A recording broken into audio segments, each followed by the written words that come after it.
美国前总统特朗普的个人律师向法院申诉了司法部此前要求财政部向国会披露特朗普纳税申报单的决定。特朗普的律师们反对司法部的这项决定，称民主党要求税务申报单是政治报复。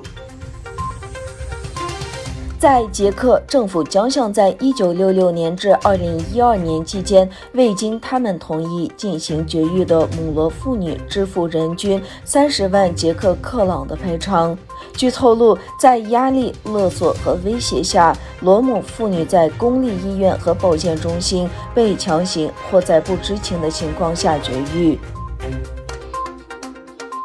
哈萨克斯坦西部阿克措比省一古墓中发现了公元前6至5世纪的早期铁器时代石坛和镀金礼件。根据阿克措比州州长办公室发表的声明，1个月前在该省穆加尔哈尔地区的铁器时代墓地开始考古发掘。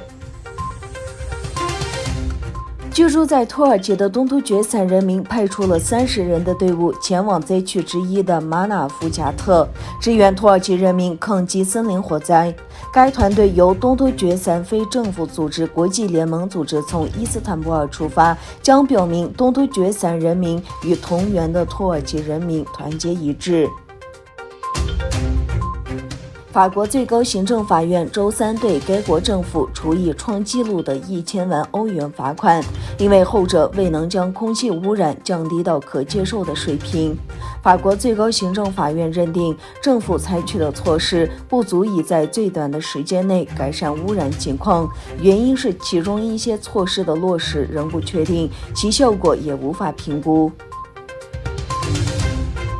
目前正在中国扩散的武汉病毒德尔塔变体阻碍了暑假高峰期的旅游和消费，促使分析师随着疫情风险的升级，重新审视他们对中国的经济增长预测。疫情影响，野村下调了对中国经济增长率的预期值。美国军队从空中轰炸了塔利班在阿富汗南部赫尔曼德省的武器弹药库。